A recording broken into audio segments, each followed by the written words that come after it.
Breaking news చూస్తున్నా. నేపాల్ తగలబడిపోతోంది. నేపాల్లో యువకులు చేసేటువంటి ఆ నిరసన కార్యక్రమాలు శృతిమించాయి.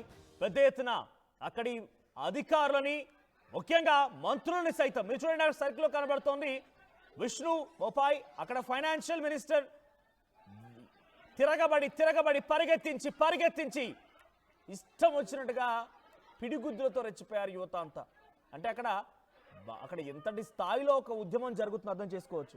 మంత్రులని ఇష్టం వచ్చినట్టుగా రోడ్లపై పరిగెత్తించి మరి దాడి చేస్తున్నారంటే అక్కడ సిచ్యువేషన్ ఎలా ఉందో అర్థం చేసుకోవచ్చు. సో ప్రజలు మన విజువల్లో చూస్తున్నటువంటి అక్కడ గమనిస్తే ఆ విజువల్లో కనిపించే వ్యక్తి విష్ణు ప్రసాద్ పడుల్. సో విష్ణు ప్రసాద్ అనేటువంటి ఆ వ్యక్తిని తిరగబడి వెంబడించి మరి దాడి చేస్తూ ఉన్నారు. సో అక్కడ విజువల్లో మీరు గమనిస్తూ ఉంటే పిడిగుద్దులతో రెచ్చిపోయారు. తీవ్రంగా రక్తం గారుతోంది. ఆ తల పగిలిపోయింది, ముక్కు పగిలిపోయింది. సో ఇది ఒకటే కాదు, చాలా చోట్ల ఇదే పరిస్థితి. అసలు నేపాల్లో ఏం జరుగుతోందో మీకు వివరంగా చెప్పే ప్రయత్నం చేస్తాను. ఒకసారి విజువల్ చూడండి. కార్లు తగలబడిపోతున్నాయి. కార్లే కాదు, ఏకంగా ప్రధాని, అధ్యక్షుడు, పార్లమెంటు, సుప్రీంకోర్టు అన్ని భవనాలని తగలబెట్టేస్తున్నారు. ఎక్కడికక్కడ నిరసన వ్యక్తం అవుతుంది. చూడండి, ప్రతి చోట అక్కడ అగ్ని కిలలెగిసిపడడం మనం చూస్తూ ఉన్నాం. ఎక్కడ చూసినా కూడా అక్కడ ప్రధాని ఏ తేడా లేకుండా, వాడు వీడని తేడా లేకుండా ఎవరిని వదిలిపెట్టకుండా వాళ్ళ ఇండ్లకి నిప్పంటిస్తున్నారు, పరుగులు పెట్టిస్తున్నారు. ప్రస్తుతానికి నేపాల్లో ఆర్మీ పాలన కొనసాగుతోంది. ఆర్మీ టేక్ ఓవర్ చేసింది. సో ఆర్మీ మొత్తాన్ని కూడా నేపాల్ కంట్రోల్లోకి తీసుకొచ్చుకుంది. సో అసలు కారణం ఏంటి? ఎందుకు ఈ స్థాయిలో ఇంతలా జరగాల్సి వచ్చింది? ఏకంగా అక్కడి ప్రధాని కేపీ శర్మ కూడా రాజీనామా చేశారంటే ఎందుకు ఇంత తీవ్ర స్థాయిలో అంతా జరగాల్సి వచ్చిందని మనం చూసుకుంటే కనుక కేపీ శర్మ ఏం చేశారు? ఎందుకు ఈ ధర్నాలు జరుగుతూ ఉన్నాయి? ఎందుకు ఈ రకంగా ఉద్రిక్తత తలెత్తిందని అంటే కనుక మొత్తం నేపాల్ ఉన్నటువంటి కేపీ శర్మ ఒలి ఆయన ప్రభుత్వం అంతా అవినీతిలో కూరుకుపోయింది, అవినీతిలో నిండిపోయింది. అవినీతిలో కూరుకుపోయినటువంటి ఈ ప్రభుత్వం పైన కొన్ని రోజులుగా సోషల్ మీడియా వ్యాప్తంగా నిరసన గలం వ్యక్తమవుతోంది. ఎక్కడ చూసినా నిరసన వ్యక్తం చేస్తున్నారు. అందరూ కూడా ఐక్యమత్యంగా ముందుకు వెళ్ళాలి, ప్రభుత్వాన్ని ఎదిరించాలనుకుంటున్నారు. యువతకి ఉద్యోగ అవకాశాలు లేవు, యువతంతా పెడదారిని పడుతోంది. చదువుకున్న వారికి చదువుకున్నట్టుగానే మిగిలిపోతున్నారు. ఉద్యోగ అవకాశాలు లేవు, వ్యాపారం చేసుకుందామంటే అవకాశం లేదు. సో ఎటు చూసినా ఒక విపత్కర పరిస్థితి ఉంది. కాబట్టి కొన్ని రోజులుగా సోషల్ మీడియా వ్యాప్తంగా ఫేస్బుక్, యూట్యూబ్, ట్విట్టర్, ఇతరత్ర వాట్సాప్ ద్వారా తమ నిరసన గలాన్ని, తమకున్నటువంటి వ్యతిరేకతని కనబరుస్తున్నారు యువత అంతా కూడా. సో దీంతో ప్రభుత్వం ఏ రకంగా అలర్ట్ అయిందనంటే ఎలాగైనా మా దాకా వస్తుంది, మా ప్రాణాలు తీయడం ఖాయం, మమ్మల్ని పక్కన పెట్టడం ఖాయం. కాబట్టి ఈ యువతంతా ఐక్యంగా ఉండకుండా ఉండాలి అంటే సోషల్ మీడియాని తొలగించాలి. కాబట్టి ఒక నియంత్రణ పెట్టుకొచ్చారు. ఆగస్ట్ 29లోగా ఆ సోషల్ మీడియా ప్రతినిధి, ఉదాహరణకి ఫేస్బుక్ ఉన్నా, యూట్యూబ్ ఉన్నా, ఇతరత్ర సోషల్ మీడియా సైట్స్ ఉన్నా, వాళ్ళంతా కలిసి మీరు ప్రభుత్వం దగ్గరికి వచ్చి రిజిస్ట్రేషన్ చేసుకోండి. మీరు రిజిస్ట్రేషన్ చేసుకోవడంతో పాటుగా ఒక ప్రతినిధిని ఇక్కడ పెట్టండి. సో దీన్ని బట్టి ఎవరైనా సోషల్ మీడియాలో యువకులు కనుక మా ప్రభుత్వానికి వ్యతిరేకంగా ఏమైనా అవాకులు చవాకులు పేల్చినా, ఇంకేదైనా తప్పుడు కూతలు కూసినా, మా ప్రభుత్వ అవినీతిని బట్టబయలు చేసినా, సో వారి వీడియోలు కానీ వాళ్ళ పోస్టులు కానీ మాకు ప్రతినిధి ఇస్తే మేము డిలీట్ చేయిస్తాం. అది నలుగురికి తెలియకుండా ఆపుకోగలుగుతాం, అది విస్తృతంగా వెళ్ళకుండా ఆపుకోగలుగుతాం. కాబట్టి ఆ రకంగా నిర్ణయం తీసుకోండి అని చెప్పి ఆగస్టు 29 ఒక గడువుగా పెట్టింది. కొన్ని రిజిస్ట్రేషన్ చేసుకున్నాయి 29 సోషల్ మీడియా సైట్లు, మరీ ముఖ్యంగా Facebook, Twitter, YouTube and WhatsApp. ఈ ప్రతినిధులు ఎవరు కూడా రిజిస్టర్ చేసుకోలేదు. వాళ్ళకి సంబంధించి ఒక ప్రతినిధిని నేపాల్లోకి పెట్టలేదు. దీంతో ఆ సోషల్ మీడియా సైట్స్ని బ్యాన్ చేసింది ప్రభుత్వం. ఒక అదునుగా చూసి బ్యాన్ చేయడంతో పబ్లిక్ ఉద్యోగాలు కోల్పోయారు. సోషల్ మీడియా ద్వారా వచ్చే ఉద్యోగాలు లేవా? సోషల్ మీడియా ద్వారా వచ్చేటువంటి ఉద్యోగాలు కోల్పోయారు. సోషల్ మీడియా ద్వారా తమ గలాన్ని వ్యక్తం చేయకుండా ఆపేశారు. దీంతో వీరంతా విపిఎన్ నెట్వర్క్ ద్వారా అంతా కమ్యూనికేట్ చేసుకున్నారు. సో అంతా కొంత రగులుతోంది. అప్పుడప్పుడే ఒక నిప్పు కణికలాగా రగులుతోంది సోషల్ మీడియా పైన బ్యాన్ విధించడంతోనే. ఒక వారం రోజులైంది. ఆ తర్వాత కోషి ప్రావిన్స్, నేపాల్లోని కోషి ప్రావిన్స్ దగ్గర ఒక 11 ఏళ్ల చిన్నారి స్కూల్కి వెళ్తూ రోడ్డు దాటుతూ ఉంటే ఒక మంత్రి కాన్వే వచ్చి తగిలింది. ఆ అమ్మాయికి చాలా తీవ్రంగా గాయాలైపోయాయి. ఆ కాన్వేలో మంత్రి దిగలేదు, అక్కడ ఉన్న అధికారి దిగలేదు. సామాన్య ప్రజలే ఆ పాపం ఆ చిన్నారిని తీసుకెళ్లి ఒక పక్కన కూర్చోబెట్టి ట్రీట్మెంట్ చేసి హాస్పిటల్కి పంపించే ప్రయత్నం చేశారు. ఇక అక్కడితో మొదలైన అసలు ఉద్యమం. అంటే వీళ్ళ అహంకారం అనేది అక్కడి నుంచి చాలా క్లియర్గా అర్థమైపోయింది. ఇక ప్రజలంతా రోడ్లు ఎక్కడ మొదలు పెట్టారు? త్రిభువన్ యూనివర్సిటీ కాఠ్మండూలోని త్రిభువన్ యూనివర్సిటీ దగ్గర అసలు విషయం స్టార్ట్ అయింది. అది కాస్త ఒక నిప్పు కణికలాగా నేపాల్ ప్రధానిపై పడిపోయి, నేపాల్ అధికారులపై పడిపోయి, నేపాల్ మంత్రులపై పడిపోయి రగళ్ళ మొదలుపెట్టింది. అగ్నిగుండంలా మారిపోయింది నేపాల్ అంతా కూడా. కొంత ఆందోళనకరంగా అక్కడ పరిస్థితులు మారిపోయాయి. ఒకసారి విజువల్స్ చూద్దాం. ఆ విజువల్స్ చూస్తే మీకే అర్థమవుతుంది అక్కడ ఎటువంటి సిచ్యువేషన్ నెలకొందనేది.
రైట్, ఇదిలా కొనసాగుతూనే ఉంది. సో దీంతో సోషల్ మీడియా బ్యాన్ పైన యువకులంతా రోడ్ ఎక్కడంతో పోలీసుల్ని తమకున్న భద్రతా బలగాలు ఉపయోగించి 20 మంది యువకులని హతమార్చారు. 20 మంది యువకులను హతమార్చి కొన్ని వేలాది మందిని గాయాల పాలు చేసి ఆసుపత్రి పాలు చేశారు. దీంతో ఇక్కడితో ఉద్యమం ఆగలేదు. పార్లమెంట్ భవనాన్ని చుట్టుముట్టారు, పార్లమెంట్ భవనాన్ని తగలబెట్టారు, హైకోర్టు భవనాన్ని, సుప్రీంకోర్టు భవనాన్ని తగలబెట్టారు. ఒకటి కాదు, రెండు కాదు, ప్రభుత్వ భవనాల్ని, ప్రభుత్వ రంగ సంస్థల్ని, మరీ ముఖ్యంగా మంత్రుల నివాసాన్ని, ప్రధాని యొక్క నివాసాన్ని చుట్టుముట్టి నిప్పంటించారు. ఒక ఉద్యమం రగులుతోంది. ప్రధాని ఓలీ మంత్రులు కూడా రాజీనామా చేసే పరిస్థితి వచ్చింది. బ్యాన్ని ఎత్తేశారు. బ్యాన్ని ఎత్తేసినా కూడా ఇంకా ఉద్యమం ఆగలేదు. కేవలం సోషల్ మీడియా బ్యానే ప్రధాన కారణం కాదు. నిరుద్యోగ సమస్య, అవినీతిలో కూరుకుపోవడాలు, వారి కుటుంబాలు, వారి పిల్లలు, వారే అంతా కూడా ప్రభుత్వ ఉద్యోగాల్లోకి రావడాలు, మిగిలినటువంటి వారిని పట్టించుకోపోవడాలు, సామాన్య ప్రజల ఊసే ఎత్తకపోవడాలు, ఇవన్నీ కూడా ఆందోళనకు గురి చేశాయి. దీంతో ప్రధాని ఓలీ నివాసాన్ని తగలబెడితే ఆర్మీ ఆయన రక్షించి కాపాడి సురక్షితంగా బయటికి తీసుకురాగలిగింది. కానీ ఆయన భార్యపై దాడి జరిగింది. మంటల్లో మరో మాజీ ప్రధాని భార్య కూడా మంటల్లో కాలి బూడిదైపోయింది. నేపాల్ మాజీ ప్రధాని భార్యని కూడా నిప్పంటించి తగలబెట్టారు. ఆ స్థాయిలో ఒక ఉద్యమం జరుగుతోంది. మంత్రిని బట్టలిప్పించి నడి రోడ్డు పైన పరిగెత్తించుకుంటూ కొట్టారు. కుక్కను కొట్టినట్టుగా పిడుగుద్దులతో యువత ఆ మంత్రిపై కొడుతూ రిచ్చిపోయారు. విష్ణు ప్రసాద్ పాండ్యుల్, సో ఆయనని దాడి చేసి చుక్కలు చూపించారని చెప్పారు. రోడ్డు పైన తంతు కొడుతూ బట్టలు తీసి పరిగెత్తించారు. ప్రస్తుతానికి అక్కడ నేపాల్ దేశం మొత్తం కూడా ఆర్మీ పాలనకు వెళ్ళిపోయింది, ఆర్మీ చేతులకు వెళ్ళిపోయింది. ఉద్రిక్తత పరిస్థితుల నేపథ్యంలో భారత్ కూడా అలర్ట్ అయింది. కొంతమంది అక్కడ భారతదేశ ప్రజలు ఎవరైనా ఉన్నా భారత్లోకి అక్రమంగా చొరబడాలని ఆలోచన చేసినా సిద్ధంగా ఉండాలి. కాబట్టి మన భారత ప్రభుత్వం, భారత ఆర్మీ కూడా అలర్ట్ అయిపోయింది. ఉద్రిక్తత పరిస్థితి నేపథ్యంలో భారత ప్రభుత్వం చాలా అలర్ట్గా ఉండింది. సో మనం విజువల్లో చూస్తుంటే అవన్నీ కూడా పార్లమెంట్ భవనాన్ని నిప్పంటించారు. పార్లమెంట్ భవనం పూర్తిగా కూడా కాలి బూడిదైపోయింది. కోర్టు భవనాన్ని నిప్పంటించారు. ప్రధాని నివాసానికి నిప్పంటించారు.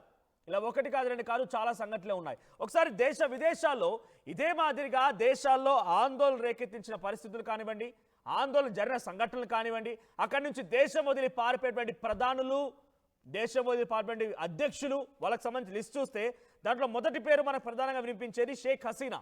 బంగ్లాదేశ్ ప్రధానిగా పనిచేసిన షేక్ హసీనా అక్కడ కూడా ఇదే స్థాయిలో జాబ్ రిజర్వేషన్ కోటాల గురించి ఒక ఉద్యమం జరిగితే ఏకంగా షేక్ హసీనా ఇంటికి వెళ్ళిపోయి తన ఉన్నటువంటి నివాసానికి వెళ్ళిపోయి తన రూమ్కి వెళ్ళిపోయి తన చీరలు కూడా తగలబెట్టారు అక్కడ యువత. షేక్ హసీనా 2024లో తన ప్రాణాలని కాపాడుకోవడం కోసం అక్కడి నుంచి పరుగులు తీసి భారతదేశానికి ఎంట్రీ ఇచ్చింది. ఆ తర్వాత అంతకంటే ముందు గోటబాయ్ రాజపక్స, శ్రీలంకన్ ప్రధాని, శ్రీలంక అధ్యక్షుడు గోటబాయ రాజపక్స కూడా ఇదే రకంగా ఎకనామిక్ క్రైసిస్, ఇన్ఫ్లేషన్, ఒక కోడిగుడ్డు ధర 100 రూపాయలు, కనీసం తినడానికి తిండి లేదు, తాగడానికి నీళ్ళు లేవు, ఆహారం లేదు. ఇంతటి స్థాయిలో ఎకనామిక్ క్రైసిస్ క్రియేట్ చేయడానికి నువ్వే కారణమయ్యా అని చెప్పి రాజపక్స నివాసాన్ని చుట్టుముట్టి రాజపక్సాని పరుగులు పెట్టించారు. ఎక్కడికి వెళ్ళిపోయాడో కూడా ఇప్పటి వరకు అసలు దిక్కు దిశ లేదు. వాడు బతుకున్నాడో కూడా తెలియదు. ఆ తర్వాత కేపీ శర్మ ప్రస్తుత పరిస్థితి నేపాల్లో 2025లో కేపీ శర్మ ప్రస్తుతం ఆ రకమైనటువంటి పరిస్థితిని ఎదుర్కొన్నాడు. ఆయన ప్రస్తుతం ఆయన ఎక్కడున్నాడో తెలియదు, నేపాల్లోనే తలదాచుకున్నాడని చెప్పి అక్కడ ఆర్మీ చెప్తోంది. బట్ అది మనం యువత మాత్రం అక్కడ ఉన్నటువంటి నేపాల్ యువత మాత్రం నమ్మడం లేదు. సో మరోవైపుగా ఇంకా చాలా ఈవెంట్స్ ఉన్నాయి. 2011లో తునీషియా జినే అల్ అబిడనే బెన్ అలీ, సో ఆయన కూడా ఇదే రకంగా అక్కడ ప్రజల నుంచి వ్యతిరేకత ఎదుర్కొని సౌదీ అరేబియాకి పరారైపోయారు. హోస్ని ముబారక్ ఈజిప్ట్లో 2011లో చాలా రోజుల తర్వాత అక్కడి అధ్యక్షుడు రిజైన్ చేసి అక్కడి నుంచి దేశం వదిలి పారిపోయాడు యువత ఆందోళన చేపట్టడం మూలంగానే. ముమ్మార్ గడఫీ లిబియా 2011లో ఆయన కూడా యువత చేసేటువంటి ఆందోళనలు తట్టుకోలేకనే దేశం వదిలి పారిపోయాడు. తర్వాత చచ్చిపోయాడు కూడా. He was ultimately killed. ఆయన చంపేశారు 2011లో లిబియాకు సంబంధించిన అధ్యక్షుడిని. ఇక అలీ అబ్దుల్లా సలే 2012లో ఎమెన్ ప్రభుత్వం నుంచి ఆయనని తొలగించేశారు. ఆఫ్ఘనిస్తాన్లో ఇదే జరిగిన తాలిబాన్లు కూడా ఈ రకంగా ఉద్యమాలు చేపట్టి ప్రభుత్వాన్ని చేజెక్కించుకున్నారు. సో అంతకంటే ముందు 1998లో కూడా సుహార్టో ప్రెసిడెంట్, ఆయన ఇండోనేషియా ప్రెసిడెంట్, ఆయన కూడా ఈ రకంగానే ప్రొటెస్ట్ చేసి గద్దె దించారు. రాజీనామా చేసి దేశాన్ని వదిలి పారిపోయాడు. ఫెర్నిడ్ మార్కోస్ ఫిలిప్పీన్స్లో అధ్యక్షుడు, తర్వాత అల్బేనియా అధ్యక్షుడు, వీళ్ళంతా కూడా పారిపోయి వచ్చిన వాళ్ళే. వీళ్ళంతా కూడా పారిపోయి పరుగులు పెట్టి అక్కడ దేశ ప్రజల యొక్క నిరసనలు తట్టుకోలేక పరుగులు పెట్టి దేశాన్ని వదిలిపోయి వచ్చిన వారే. బంగ్లాదేశ్, శ్రీలంక, నేపాల్ ఈ మూడు కూడా భారతదేశానికి చుట్టూ ఉండేటువంటి దేశాలే. అక్కడ ప్రధానంగా అక్కడ ఉన్నటువంటి ఆ యువత మొత్తం కూడా ఉద్యోగ సమస్యలు రిజర్వేషన్ల గురించే పోరాటం చేస్తూ అవినీతికి సంబంధించి రోడ్డు ఎక్కి నిరసన వ్యక్తం చేస్తారు. ఇక్కడ విజువల్లో చూడండి ఒకసారి, విజువల్ మీకు ఫస్ట్ నుంచి ప్లే చేయిస్తాను నేను. సో దాంట్లో అక్కడ ఆ తన్నే వ్యక్తి నిరసనకారుడు, తన్నించుకునేటువంటి వ్యక్తి వాడకంగా అక్కడి మంత్రి విష్ణు ప్రసాద్ తంతే గోడ కొనుకాడు డైరెక్ట్గా ఎగిరి తన్నాడు. ఒకసారి చూడండి ఆ ఫీట్ చూడండి, ఎగిరి తంతే ఏదో సినిమాలో కదా విలన్ని కొడతాడు చూసారా, ఆ రకంగా ఎగిరి తంతే గోడ కతుక్కున్నాడు. సో ఆ రకంగా రోడ్లపై ఒక మంత్రిని రోడ్డుపై పరిగెత్తించి ఈ స్థాయిలో దాడి చేయడం చూసారా. నేపాల్లో అది జరిగింది. అవినీతి చేస్తే ఏ దేశమైనా సహించరు, ఏ ప్రజలైనా సహించరు. అవినీతి ప్రజల వరకు వెళ్ళిపోయి ప్రజలు ఆలోచించే పరిస్థితి వస్తే ఎవరికైనా ఇదే శాస్తి. రాజకీయ నాయకులు డెఫినెట్గా వీటి నుంచి కొన్ని ఉదాహరణలు నేర్చుకోవాల్సిందే. అవినీతి చేయాలని ఒక ఆలోచన ఉన్నవారు కూడా, అవినీతి చేశారనే ఒక ఆలోచన వారు కూడా ఆలోచించాల్సిందే. అవినీతి చేస్తే చూసారా, మీకు అధికారం ఇచ్చి మీకు అన్ని అధరం ఎక్కించి మిమ్మల్ని మంచిగా చూసుకున్నప్పుడే మంచి, లేదు మీరు తప్పు చేశారంటే ఈ రకంగా ఉరికించి ఒక్కొక్కరు ఒక్కో పిడిగుద్దు గుద్దినా కూడా ముక్కలు కింద కొన్ని ముక్కలైపోతారు అక్కడ మనుషులు. సో ప్రస్తుతం విష్ణు ప్రసాద్ పాడ్యూల్, అక్కడ ఉన్నటువంటి విష్ణు ప్రసాద్ పాడ్యూల్ ఫైనాన్స్ మినిస్టర్, అక్కడ దాడికి గురైంది ఆయనే. అయితే నేపాల్లో సంఘటన పైన ప్రధాని మోదీ కూడా ట్వీట్ చేశారు. ఆయన మోదీ ఏం ట్వీట్ చేశారో చూద్దాం. సో మోదీ చేసిన ట్వీట్ చూస్తే, on my return from Himachal Pradesh and Punjab today, a meeting of the cabinet committee on security discussed the developments in Nepal. The violence in Nepal is heartrending. I am anguished that many young people have lost their lives. The stability, peace and prosperity of Nepal are of utmost importance to us. I humbly appeal to all my brothers and sisters in Nepal to support peace. So శాంతి నెలకొల్పండి. కొంతమంది పాపం అమాయకులైనటువంటి యువకుల ప్రాణాలు కూడా గాల్లోకి తెలిసాయని చెప్పి నేను చింతించాను, నాకు కొంత కలిచివేసింది మనసు అని చెప్పి ఆయన చెప్తూ ట్వీట్ చేశారు. సో ప్రస్తుతం ఎప్పటికప్పుడు అంచనా వేస్తున్నాను, సెక్యూరిటీతో నేను మాట్లాడుతూ ఉన్నాను, డెవలప్మెంట్స్ గురించి తెలుసుకుంటూ ఉన్నాను, మనమంతా అలర్ట్గా ఉన్నామని చెప్పి కూడా మోడీ ట్వీట్ చేశారు. ఏదేమైనా నేపాల్ పరిస్థితి తలుచుకుంటేనే కొంత ఆందోళన కలిగిస్తోంది. నేపాల్, శ్రీలంక గతంలో, అంతకంటే ముందు శ్రీలంక, బంగ్లాదేశ్, తర్వాత ఇప్పుడు నేపాల్, ఈ మూడు కూడా చుట్టుముట్టుండే దేశాలే. మనకు చుట్టూ బౌండరీలా ఉన్నటువంటి బంగ్లాదేశ్ ఆగమైపోయిన షేక్ హసీనా పరుగులు తీసి భారత్కి వచ్చేసింది. రాజ్పక్సాకు సంబంధించిన అంశంలో కూడా భారత్ పేరు వినిపించింది. అప్పుడు ఆయన తరిమి కొట్టారు. ఆ తర్వాత ఇప్పుడు నేపాల్ కేపీ శర్మ ఓలీ, సో ఆయన కూడా అక్కడి నుంచి పరుగులు పెట్టాడట. సో మరి ఆయన పరిస్థితి ఎలా ఉంటుందో చూడాలి. సో ప్రస్తుతానికైతే నేపాల్ మొత్తం కూడా అట్టుడికిపోతోంది, అగ్ని గుండల్లా మారిపోయింది, ఎక్కడ చూసినా అగ్ని కిలలు ఎగిసిపడుతున్నాయి. ఒకసారి ఆ విజువల్స్ చూద్దాం. యువత ఏ స్థాయిలో ఆందోళన చేపడుతున్నారు, ఏ స్థాయిలో అక్కడ ఒక ఆందోళన రేకెత్తించే విధంగా ఉద్యమాలు జరుగుతున్నాయి, ఒకసారి విజువల్స్ చూడొచ్చు.